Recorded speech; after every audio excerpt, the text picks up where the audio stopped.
नमस्कार, हमारे IGNOU audio books channel पर आपका स्वागत है। इंदिरा गांधी राष्ट्रीय मुक्त विश्वविद्यालय, सतत शिक्षा विद्यालय, स्नातक डिग्री कार्यक्रम, वैकल्पिक पाठ्यक्रम, जेंडर स्टडीज, BGSI 001 जेंडर संवेदीकरण, समाज, संस्कृति और परिवर्तन। खंड 6 जेंडर, प्रतिनिधित्व एवं मीडिया, इकाई -18 जेंडर एवं मीडिया। 18.1 प्रस्तावना। अपने विभिन्न रूपों में मास मीडिया हमारे जीवन का अभिन्न अंग बन गया है। मीडिया अस्मिता तथा जेंडर से जुड़े मुद्दे मीडिया तथा जेंडर अध्ययन के विषयों से अभिन्न रूप से जुड़े हैं। इसका कारण यह है कि मीडिया जनसंचार के स्रोत के रूप में इसकी लोकप्रियता और विविधता है। कंस्ट्रक्टिंग आइडियाज, विचारों के निर्माण एवं डिबेट, बहस करने में इसकी प्रभावशीलता है। भारत में मीडिया दार हाल के समय में बढ़ा है क्योंकि आज दर्शकों श्रोताओं के लिए मीडिया के चुनाव के लिए बहुत से विकल्प हैं।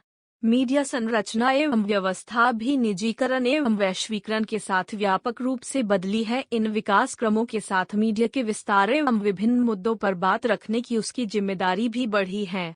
इनमें जेंडर का पक्ष भी एक महत्वपूर्ण सरोकार है। श्रोताओं के दिमाग में मीडिया निर्मित जो छवि बनती है और विभिन्न रूपों में मीडिया का कैसे उस पर प्रभाव पड़ता है, यह भी देखा जाना चाहिए। इस इकाई में हम मीडिया की भूमिका और जेंडर के विषय में वह किस रूप में कार्य करता है उस पर चर्चा करेंगे।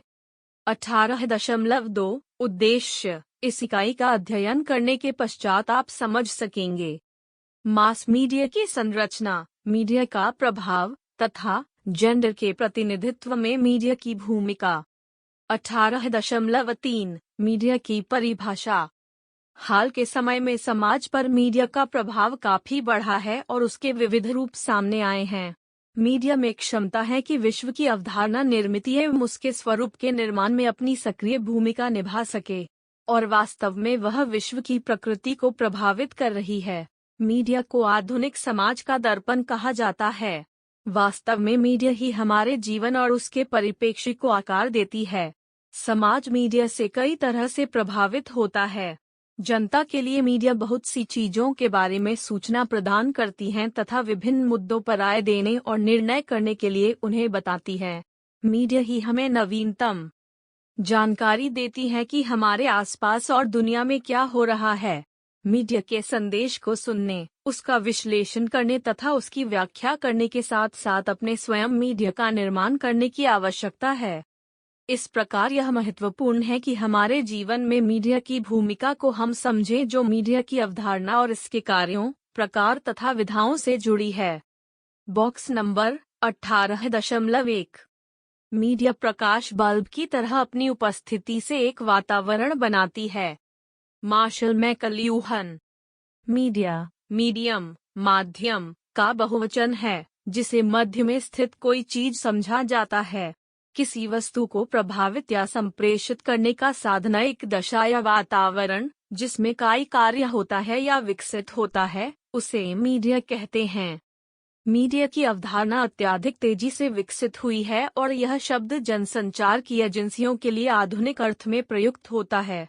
एक समय में कम प्रयुक्त किंतु आज अत्यधिक अपेक्षित, यह अवधारणा हमारे समाज में एक आम बात हो गई है। यह इतनी सामान्य बात है कि संप्रेषण के शब्दों का प्रयोग किसी भी सूचना या आंकड़े के संग्रहण या प्रसार के लिए किया जाने लगा है, जैसे विज्ञापन media, electronic media, mass media, social media तथा मल्टीमीडिया। मीडिया की परिभाषा इस रूप में दी गई है: अत्यधिक संख्या में लोगों तक पहुंचने और प्रभावित करने के लिए तैयार संप्रेषण के साधन। Encyclopedia Britannica 1980। मीडिया संप्रेषण का एक माध्यम है जिसके द्वारा समाचार, मनोरंजन, शिक्षा, आंकड़े या प्रचारात्मक संदेश को प्रसारित किया जाता है। मीडिया एक व्यापक अर्थ वाला शब्द है जिसमें प्रिंट, प्रसारण, आउट ऑफ होम तथा अंतःक्रियात्मक संप्रेषण शामिल है। इसमें समाचार पत्र, पत्रिका, television, radio, cinema, billboard, mail, telephone, fax तथा आजकल इंटरनेट भी शामिल है। बॉक्स नंबर 18.2 मीडिया आंकड़ों या सूचना के प्रसार एवं ग्रहण के माध्यम है। अन्य शब्दों में मीडिया सूचना प्रसारण का एक माध्यम है। इस शब्द का आमतौर पर प्रयोग मास मीडिया या न्यूज़ मीडिया के लिए भी किया जाता है। मीडिया में विभिन्न माध्यम शामिल हैं, जिसके द्वारा सूचना अधिक लोगों तक पहुंचती है। इन माध्यमों में टेलीविजन, रेडियो, फिल्म, समाचार पत्र तथा इंटरनेट शामिल है। मास मीडिया की परिभाषा ज्यादा संख्या में लोगों तक पहुंचाने एवं प्रभावित करने के लिए तैयार संचार के माध्यम हैं। एनसाइक्लोपीडिया ब्रिटानिका 1980, डंडा जेनोविज 1968 ने मीडिया को परिभाषित करते हुए माना कि यह प्रतीकात्मक विषय वस्तु को प्रसारित करने के लिए प्रयुक्त प्रौद्योगिकी युक्तियां, प्रेस, रेडियो, फिल्म इत्यादि है। मीडिया संप्रेषण के वे माध्यम हैं जो सहायक होते हैं किसी क्षेत्र, राष्ट्र या विश्व के विभिन्न भागों में रहने वाले व्यापक, विषम तथा अज्ञात जनसमूहों तक संदेश प्रसारित करने में, त्वरित गति से निरंतर संदेश प्रसारित करने में, विभिन्न क्षेत्रों के व्यापक समूहों तथा एक ही सूचना को एक ही भाषा में प्रसारित करने में। यद्यपि मुख्य बिंदुओं के अनुवाद इसके साथ साथ उपशीर्षकों में प्रसारित किया जा सकता है। 18.4 मास मीडिया का वर्गीकरण। मास मीडिया में विभिन्न प्रकार के संचार माध्यम शामिल हैं जिसका निर्माण व्यापक श्रोताओं तक पहुंचने के लिए किया जाता है। मास मीडिया को भौतिक रूपों में, तकनीकी के उपयोग से तथा संप्रेषण प्रक्रिया की प्रकृति आदि के रूप में वर्गीकृत किया जा सकता है। मास मीडिया की निम्नलिखित प्रमुख श्रेणियां हैं: लोक मीडिया, कठपुतली, लोक रंगमंच, नुक्कड़ नाटक, प्रिंट, पुस्तकें, पम्फलेट, समाचार पत्र, पत्रिकाएं इत्यादि, इलेक्ट्रॉनिक, रेडियो, सिनेमा, टेलीविजन, नव media, internet, mobile. Mass media. परंपरागत media, print, recording. Electronic media, radio, television, cinema. नव मीडिया, इंटरनेट, मोबाइल फोन। 18.4.1 लोक जनसंचार, लोक मीडिया डैश। लोक मीडिया या पारंपरिक मीडिया संचार को बढ़ाने तथा किसी समाज के जमीनी स्तर पर संवाद को बढ़ाने का एक असाधारण उपकरण है। कठपुतली के माध्यम से होने वाले प्रदर्शन लोक मीडिया जनसंचार का एक लोकप्रिय तरीका है जो मनोरंजक तथा सूचनापरक होता है। प्राचीन हिंदू दार्शनिकों ने कठपुतलियों के संचालकों को बहुत महत्व दिया है। उन्होंने ईश्वर को एक कठपुतली संचालक माना और संपूर्ण विश्व को कठपुतली का एक रंगमंच माना। नुक्कड़ नाटक जनसंचार का एक और माध्यम है जिसका प्रयोग व्यापक रूप से सामाजिक राजनीतिक संदर्भों का प्रचार करने और सामाजिक मुद्दों पर जागरूकता उत्पन्न करने के लिए किया जाता है। नुक्कड़ नाटक छोटे, सीधे, मुखर तथा अतिरिक्त रूप से अभिव्यक्ति प्रधान होते हैं क्योंकि उनका प्रदर्शन उन स्थानों पर होता है जहां भारी भीड़ होती है। उनको सुदृढ़ समाज सुधारों का प्रचार करने के लिए प्रयोग में लाया जाता है और भीड़ को किसी खास मुद्दे पर एकजुट करने के लिए उनको सशक्त माध्यम माना जाता है। 18.4.2 print media dash. Print media के अंतर्गत मुद्रित सामग्री के माध्यम से जनसंचार शामिल है। इसके अंतर्गत समाचार पत्र, पत्रिकाएं, बुकलेट, त्रैमासिक, अर्धवार्षिक, वार्षिक पत्रिकाएं आदि आती हैं। मुद्रित शब्द ज्ञान, सूचना तथा न्यूज स्टोरी घटना पर केंद्रित समाचार को व्यक्त करते हैं। भारत में सबसे पहले गोवा में 1556 में मुद्रण, प्रिंटिंग की शुरुआत हुई। उसके बाद कलकत्ता, अब कोलकाता में और देश के अन्य प्रांतों में समुद्रवर्ती शहरों से होते हुए उसका विस्तार हुआ। प्रिंट मीडिया की एक विशेषता है कि ये विस्तृत समाचार प्रसारित करते हैं और मुद्दों पर गंभीर चर्चा करते हैं। भारत में किसी अन्य मीडिया की तुलना में प्रिंट मीडिया ने विभिन्न प्रकार के लेखों के माध्यम से अत्यधिक विविधता के साथ सूचना प्रदान की जाती है। प्रिंट मीडिया की सबसे बड़ी कमजोरी यह है कि उन्हें केवल साक्षर ही पढ़ सकते हैं। 18.4.3 इलेक्ट्रॉनिक मीडिया। सामाजिक संवाद तथा प्रचार का एक अन्य अत्यधिक लोकप्रिय माध्यम है इलेक्ट्रॉनिक मीडिया जो प्रिंट मीडिया के साथ विस्तृत हुआ। इलेक्ट्रॉनिक मीडिया विषय वस्तु को श्रोताओं तक प्रसारित करने के लिए इलेक्ट्रॉनिक या इलेक्ट्रोमैकेनिकल ऊर्जा का उपयोग किया जाता है। इलेक्ट्रॉनिक मीडिया का जन्म रेडियो के आविष्कार के साथ हुआ, जब एक आवाज ने दूसरे महाद्वीप के लाखों लोगों को रोमांचित कर दिया जो इस आवाज को सुनने के लिए लालायित थे। रेडियो 20वीं शताब्दी के सर्वाधिक नाटकीय विकासों में एक था रेडियो तरंगों का आविष्कार।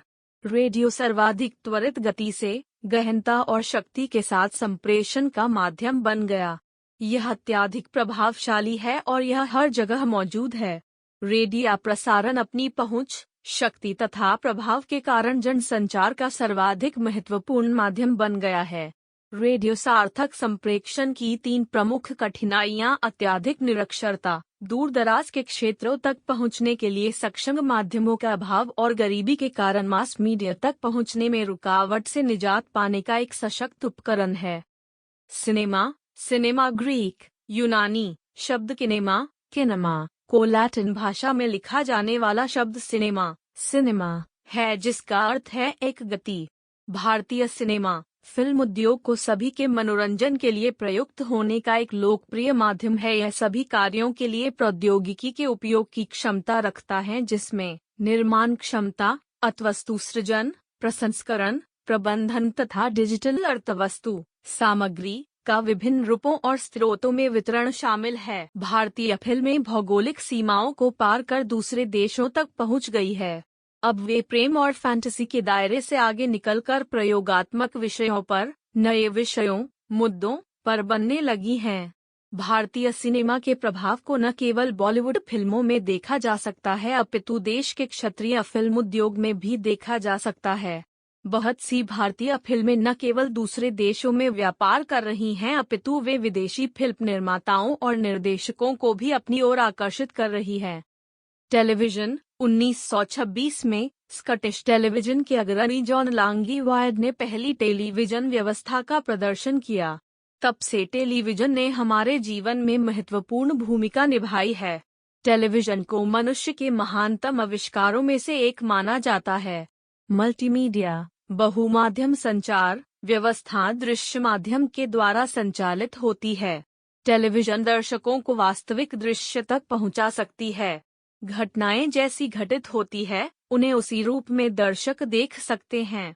घर में एक टेलीविजन सेट होना आज के दौर में व्यक्ति के लिए अनिवार्य हो गया है। हम अपने मनोरंजन तथा विश्व की ताज़ा घटनाओं, मुद्दों के विषय में जानने के लिए इस पर निर्भर हो गए हैं। टेलीविजन प्रसारण 2 इंद्रियों अर्थात श्रवण एवं दृश्य, कान और आँख को प्रत्यक्षतः प्रभावित कर सकता है। यह रेडियो से ज्यादा प्रभावी है क्योंकि इसके दृश्यों का दर्शकों के मस्तिष्क पर ज्यादा प्रभाव पड़ता है। सैटेलाइट टेक्नोलॉजी की सहायता से टेलीविजन विश्व के सभी कोनों तक पहुंच गया है। मार्शल मैकलुहन के अनुसार टेलीविजन ने विश्व को एक विश्वग्राम के रूप में परिवर्तित कर दिया है, जिसमें विचारों, सूचनाओं तथा बिंबों का दुनिया भर के लोगों के बीच आदान प्रदान हो सकता है। टेलीविजन एक त्वरित माध्यम है क्योंकि यह घटनाओं के बिंबों को उसी रूप में ग्रहण कर लेता है जैसी वे घटित हो रही है। इसीलिए हम ब्रेकिंग न्यूज जैसी हेडलाइन देखते हैं जिसमें घटनाओं को यथावत दिखा दिया जाता है। इसलिए टेलीविजन अभी और यही का माध्यम माना जाता है। 18.4.4 नव मीडिया को ग्लोबल मीडिया, वैश्विक जनसंचार के रूप में जाना जाता है। नव मीडिया का उद्भव हाल ही में हुआ है।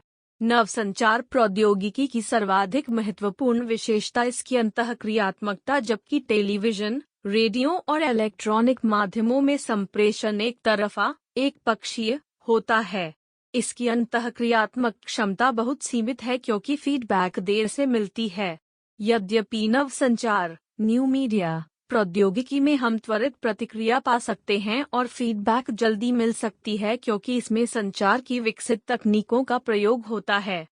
आधुनिक मीडिया संकेतकों का अंतरण एक स्थान से पूरी दुनिया के किसी हिस्से में आधुनिक इलेक्ट्रॉनिक प्रौद्योगिकी के द्वारा त्वरित गति से हो सकता है।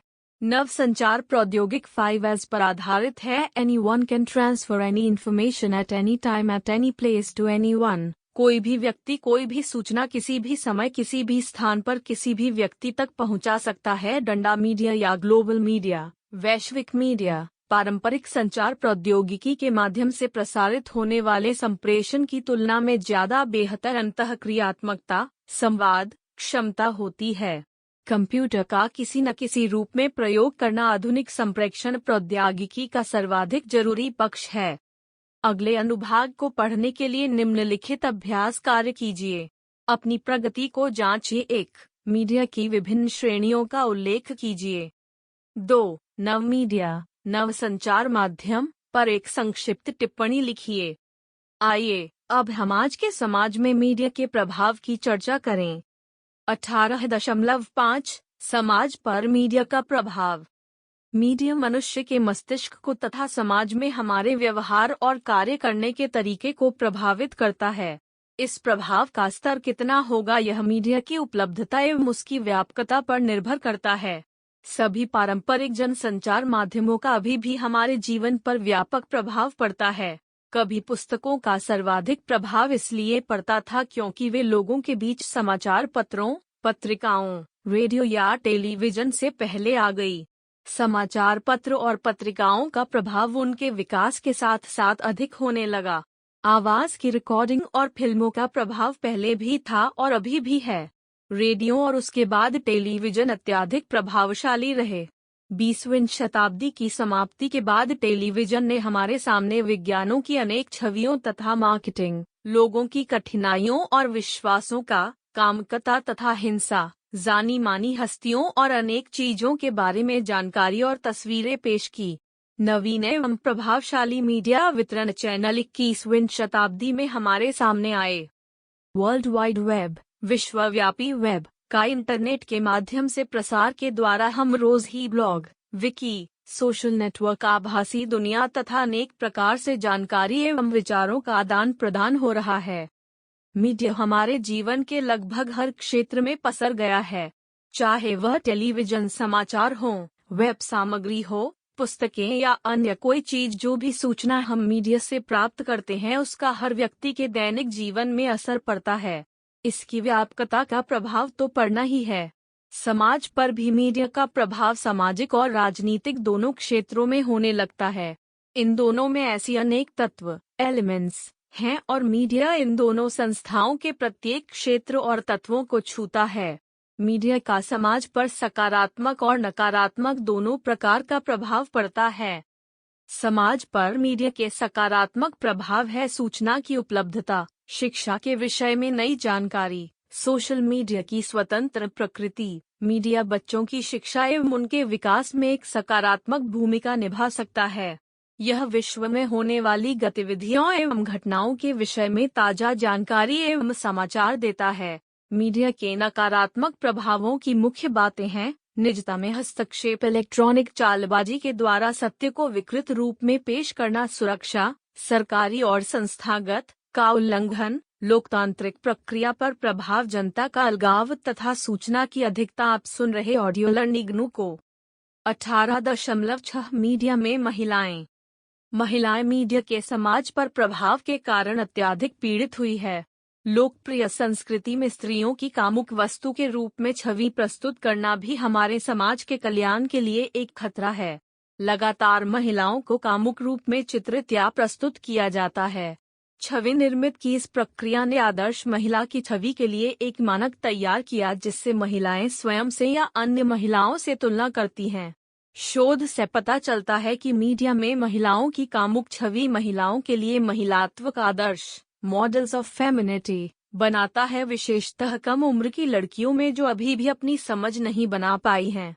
इन आदर्शों से परिचित होने के बाद उन्हें अपने मानसिक एवं यौन विकास में कई प्रकार की भविष्य में समस्याओं का सामना करना पड़ता है।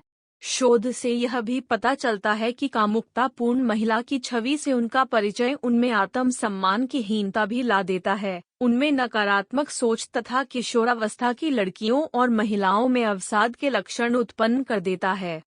18.6.1 मीडिया में महिलाओं को वस्तु के रूप में समझना। मीडिया में महिलाओं के प्रतिनिधित्व का वस्तुकरण, वस्तु मानना, उन्हें समग्र मानव मानने के बजाय एक वस्तु माना है।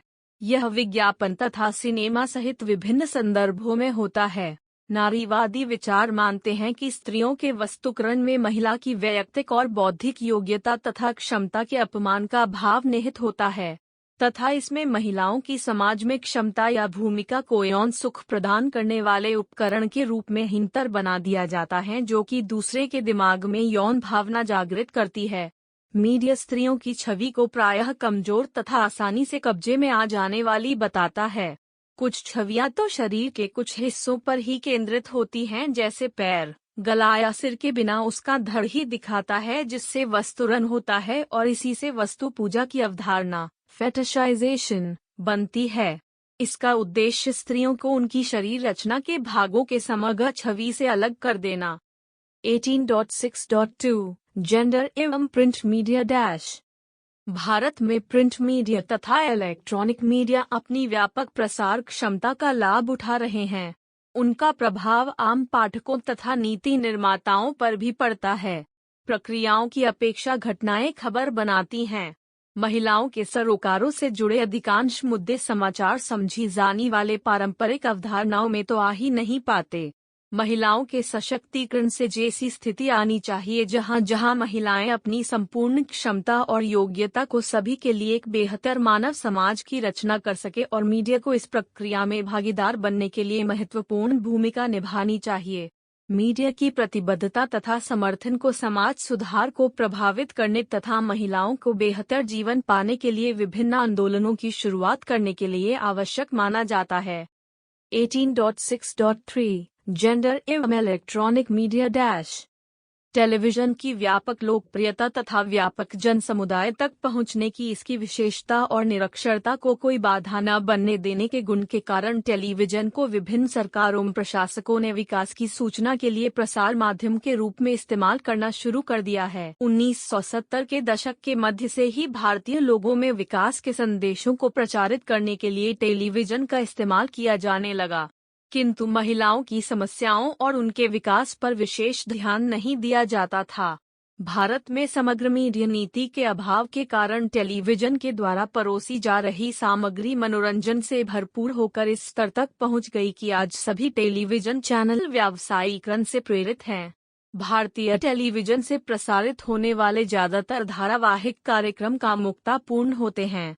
यहाँ तक कि टीवी के कुछ पारिवारिक कहे जाने वाले धारावाहिकों में छोटी लड़कियों और बहुओं को घरों में पीड़ित किया जाता है और उन्हें समझाया जाता है कि वे अच्छी कैसे बने। सभी धारावाहिकों में पुरुष वर्चस्ववादी विमर्श शामिल होता है, जिसमें महिलाओं का उद्देश्य प्यार करने वाले पति, खुशहाल बच्चे और आधुनिक किस्म के घरों तक सीमित रखा जाता है। उसकी छवि एक ऐसी खूबसूरत गुड़िया के रूप में पेश की जाती है जिसकी शारीरिक सुंदरता ही उसकी संपत्ति है। हर धारावाहिक में महिला की त्याग भावना को उभार कर पेश किया जाता है, जिससे कि पितृसत्तात्मक संरचना पर कोई खतरा न आए। हमेशा महिलाओं को समझौतावादी तथा तालमेले बिठाने वाली दिखाया जाता है। महिलाओं और पुरुषों की जो भूमिका टेलीविजन में दिखाई जाती है, उसमें सेक्स, काम के विषय में भी आम धारणा बहुत दिखाई देती है। इससे निसंदेह पुरुष व्यक्तित्व के गुणों को उभारता जाता है और टेलीविजन की दुनिया में महिलाओं की छवि घरेलू नौकरानी, पत्नी या मां के रूप में ही दिखाई देती है।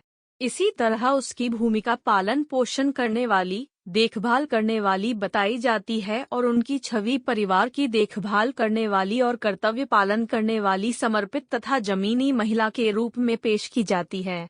पुरुषों के साथ स्पर्धा करने वाली जो महिलाएं इनमें दिखाई जाती हैं, उनकी संख्या पुरुष पात्रों से बहुत कम है और उन्हें असाधारण तथा मर्यादाओं से हटकर चलने वाली माना जाता है। स्त्रियों की छवियों की सामान्य समझ उनके गुणों के बारे में जन्म से ही पुरुषों की तुलना में अधिक बनती रहती है। यहाँ तक कि जब महिलाओं को सत्ताहीन रूप में भी प्रस्तुत किया जाता है, तब भी पितृसत्तात्मक संदर्भ अनिवार्यतः मौजूद रहता है। शक्ति या सत्ता तथा आक्रामकता के गुण महिलाओं में कोई असाधारण बात हुई है इस रूप में चित्रित किए जाते हैं और वे पुरुषों के अहम को चुनौती देते हैं। जिन परिवारों में जहां महिलाओं की भूमिका ज्यादातर पारंपरिक रही है, टेलीविजन जेंडर की ऐसी भूमिकाओं को पुष्ट कर सकता है।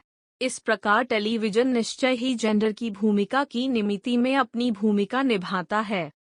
18.6.4 विज्ञापन में जेंडर की भूमिका विज्ञापन टेलीविजन देखने में एक अन्य महत्वपूर्ण और अभिन्न भूमिका निभाते हैं। अपनी आग्रहशीलता की क्षमता के कारण विज्ञापन सर्वाधिक परिचित तथा व्यापक रूप से चर्चित प्रचार का माध्यम है। विज्ञापन उपभोक्ताओं से विज्ञापित उत्पादों के बारे में आग्रह कर उन्हें उसे खरीदने के लिए प्रेरित करता है। विज्ञापन किसी उत्पाद, सेवा या विचार के संबंधों में लोगों की धारणाएं बदलने के लिए उनसे आग्रह करने में एक महत्वपूर्ण भूमिका निभाता है। जेंडर की छवि, व्यक्तियों के प्रकार, सामाजिक वर्गों तथा अन्य समूहों के विज्ञापन के विषय में जो छवि लगातार बनाई जाती है वह हमारी सामाजिक शिक्षा की प्रक्रिया को प्रभावित करती है। विज्ञापनों में स्त्रियों और पुरुषों की छवि, महिलात्व और पुरुषत्व की जो बनाई गई परिभाषा है उसके अनुसार निर्मित की जाती है। महिला होना स्त्रियोचित होना है और पुरुष होना पुरुषोचित होना है। इसमें बदलाव या भूमिकाओं की अदला बदली की संभावना बहुत कम है। इसका अपवाद नई मार्केटिंग के छोटे दायरे को ही कहा जा सकता है।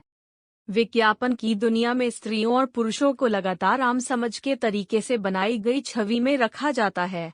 पुरुषों की छवि स्त्रियों की तुलना में अधिक स्वायत्त बनाई जाती है, जिसमें पुरुषों के कई व्यवसाय दिखाए जाते हैं जबकि महिलाओं को गृहिणी और मां की भूमिकाओं में ही दिखाया जाता है।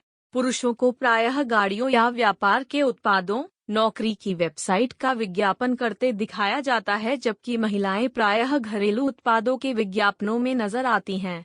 आमतौर पर विज्ञापनों में हम महिलाओं को घरों में खाना बनाते हैं, अपने पतियों और बच्चों के घावों को बांधने वाली पटिट्टियों और कपड़ों से भरी बाल्टी के सारे कपड़ों को साफ करते हुए देखते हैं। पुरुषों को प्रायः घर के बाहर या व्यापार के कामकाज निपटाते हुए दिखाया जाता है, जबकि महिलाएं प्रायः घरेलू कामकाज निपटाते हुए दिखाया जाता है। महिलाओं को बार बार साड़ी पहनते हुए दिखाया जाता है। वे घरेलू मां हैं जिनका जीवन में एकमात्र उद्देश्य अपने परिवार को खुश रखना, कामुक गुड़िया के रूप में बलात्कार का शिकार होना जो उतनी ही वस्तु के रूप में समझी जाती हैं जितना कि पुरुष शोषक के रूप में स्वतंत्र, बलशाली तथा बुद्धिमान माने जाते हैं। यह भी देखा जाता है कि महिलाएं उन विज्ञापनों में भी होती हैं जहां उनके होने की कोई आवश्यकता नहीं है। पुरुषों के इस्तेमाल में आने वाली चीजों के विज्ञापनों में भी महिलाएं होती हैं। इन विज्ञापनों से वांछित मूल्य दिखाया जा सकता है। विज्ञापनों में स्त्रियों को काम की वस्तु के रूप में दिखाया जाता है, जिनको इस रूप में पेश किया जाता है कि दर्शक उनके शरीर के खुले अंगों को देखकर आकर्षित हो। स्त्रियों को कपड़े बदलते हुए तथा झुकते हुए या ऐसी भंगिमाओं के साथ दिखाया जाता है जिसमें अपूर्णता या असुरक्षा का भाव होता है। पुरुषों द्वारा इस्तेमाल की जाने वाली वस्तुओं के विज्ञापनों में भी उनको दिखाया जाता है, जैसे पुरुषों के परफ्यूम, डिओड्रेंट, बनियान, साबुन आदि में महिलाएं मॉडल के रूप में अपने शरीर का प्रदर्शन करती हैं। गोरे रंग, लंबी, छरहरी तथा खूबसूरत लगने वाली स्त्रियां आदर्श मानी जाती हैं, जबकि काले सांवले रंग को आत्म विकास के लिए यहाँ तक कि विवाह के लिए बहुत बड़ी रुकावट माना जाता है। युवा स्त्रियों के दिमाग में यह बात भर दी जाती है कि मोटापा, सांवलापन उनके आत्म विकास के लिए अयोग्यता है। गोरेपन की क्रीम तथा सौंदर्य के साबुन आदि के द्वारा दिखाने का प्रयास किया जाता है कि इससे उनके सपने साकार हो जाएंगे। 18.6.5 सिनेमा में जेंडर की भूमिका डैश। सिनेमा में महिला पात्रों को प्रायः यथार्थ से दूर रखकर पेश किया जाता है और उन्हें पर्दे पर महिला के बारे में आम धारणा के अनुसार पेश किया जाता है। बॉलीवुड में एक अच्छी या आदर्श महिला पारंपरिक रूप से लंबे समय से दुख भोगती तथा समर्पित महिला के रूप में पेश की जाती है, जो पवित्र है तथा वह दूसरों के लिए, खासतौर पर परिवार में पुरुषों के लिए त्याग करती है। इसके विपरीत बुरी महिला वह है जो पाश्चात्य शैली की जिंदगी जीती है, छोटे बालों वाली, व्यक्तिवादी तथा कामुक आक्रामकता से जीने वाली और पुरुषों को बर्बाद करने के लिए तत्पर औरत के रूप में पेश की जाती है। हिंदी फिल्म उद्योग ने बार बार यह अवधारणा निर्मित की है कि आदर्श भारतीय महिलात्व की गरिमा समाज और पुरुषों के प्रति उसकी सहनशीलता या सहिष्णुता में है, तब भी जब उसकी अन्यायपूर्ण पिटाई हो और उसे बुरी तरह से प्रताड़ित किया गया हो। हिंदी सिनेमा में जो आख्यान पेश किया जाता है उसमें निसंदेह पुरुषों का आधिपत्य होता है और वह पुरुष केंद्रित है। इसके लिए विषयों का चयन पुरुष दर्शकों को ध्यान में रखकर किया जाता है। नायिका प्रायः नायक के दोयम दर्जे की मानी जाती है। उसकी भूमिका कहानी में मुख्य किरदार जो पुरुष होता है के इर्द गिर्द बुनी जाती है, चाहे वह नायक हो, खलनायक हो, पिता हो, बॉस हो, बड़ी उम्र का पुरुष हो आदि। उसका कोई स्वतंत्र अस्तित्व नहीं होता और पूरी फिल्म में उसे पुरुष पात्र के साथ जोड़ दिया जाता है। इस प्रकार के खांचे में महिलाओं की भूमिका ग्लैमर लाने, थोड़ी राहत पहुंचाने, फिल्म को बढ़ाने और मनोरंजन करने के लिए होती है। कुछ फिल्म निर्माताओं ने महिलाओं के परिप्रेक्ष्य में फिल्म को केंद्रित करने का प्रयास किया। महबूब खान द्वारा लिखी गई और उनके निर्देशन में बनी हिंदी की महान फिल्म मदर इंडिया 1957 में एक दृढ़ राजनीतिक वक्तव्य स्त्रियों के संदर्भ में दिया गया है कि महिलाएं कुछ भी कर सकती हैं। इससे यह बात दृढ़ता से स्थापित होती है कि विवाह और मातृत्व के दायरे में रखकर भी न्याय की बात की जा सकती है। उसने एक वास्तविक मां की छवि को निर्मित कर पूरे देश की मां बनने की शक्ति दिखाई जब उसने गांव की एक महिला की इज्जत बचाने के लिए अपने ही लड़के को गोली मार दी। संभवतः नूतन अभिनेत्री के साथ ही सती सावित्री की छवि में क्रांतिकारी परिवर्तन हुआ, जिसने बिना अंग प्रदर्शन के सीमा और बंदिनी की साहसी भूमिकाएं निभाईं, जबकि गीता बाली ने एक शरारती टॉम बॉय की छवि बनाई। यह भी सती सावित्री की छवि से एक सकारात्मक दिशा में विचलन माना जा सकता है। 1970 के दशक में जया बच्चन, स्मिता पाटिल तथा शबाना आजमी जैसी अभिनेत्रियों ने महिला पात्रों की मुख्य भूमिकाओं को उभार कर पेश किया और नायकों के समान ही नायिका की महत्वपूर्ण भूमिका निभाई। कुछ महत्वपूर्ण समकालीन हिंदी फिल्मों जैसे चमेली 2003, चीनी कम 2007, Paa 2009, Ishqiya 2010, no one killed Jessica 2011, dirty picture 2011, Queen 2014, Mary Kom 2014 में असाधारण विषयों पर चर्चा की और स्त्रियों को कहानी में प्रमुखता दी गई। इन फिल्मों ने निर्माताओं पर यह दबाव डाला कि वे महिलाओं की विभिन्न भूमिकाओं पर फिर भी विचार करें और पहले जिस तरह से उनके चरित्र बनाए जाते थे उस पर आत्म मंथन करें। 18.7 सारांश। हमने पढ़ा कि मीडिया के मुद्दे अस्मिता तथा जेंडर मीडिया तथा जेंडर अध्ययन के विषयों से अभिन्न रूप से जुड़े हैं।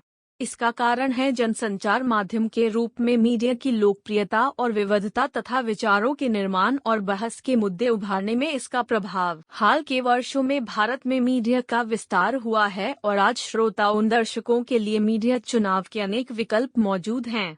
निजीकरण एवं वैश्वीकरण के साथ साथ मीडिया की संरचना और व्यवस्था में अत्यधिक बदलाव आया है। इन बदलावों के कारण जिस तरह से मीडिया किसी मुद्दे की छानबीन या कवरेज करता है उसके तरीके में बदलाव आना अपरिहार्य है। इनमें से जेंडर का मुद्दा एक महत्वपूर्ण मुद्दा है।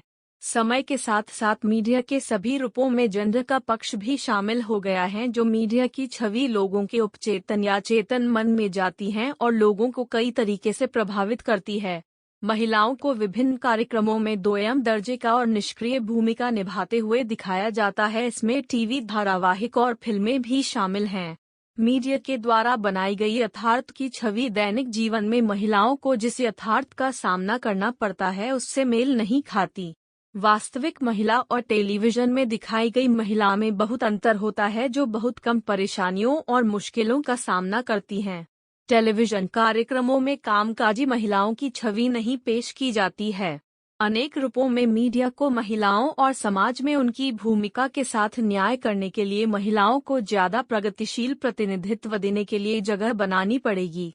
भारतीय समाज अंतरण की ऐसी स्थिति में है जहां यह महत्वपूर्ण है कि मीडिया व्याख्या तथा चित्रण के विभिन्न रूपों से अभिव्यक्ति, अभिकरण और सशक्तिकरण की महिलाओं की सकारात्मक छवि बनाए। 18.8 शब्दावली। टेलीविजन सोप ओपरा, टेलीविजन या रेडियो के धारावाहिक जिसमें एक ही समूह के चरित्रों के दैनिक जीवन की घटनाओं का चित्रण वर्णन किया जाता है। 18.10 अभ्यास के लिए प्रश्न। 1. मास मीडिया से आप क्या समझते हैं? 2. मीडिया के वर्गीकरण की चर्चा कीजिए। 3. महिलाओं के वस्तुकरण से आप क्या समझते हैं? 4. पुरुषों और महिलाओं की छवि विज्ञापनों में पुरुषत्व और महिलात्व की बनी हुई परिभाषा के अनुरूप निर्मित की जाती है। टिप्पणी कीजिए। धन्यवाद, मिलते हैं अगले वीडियो में।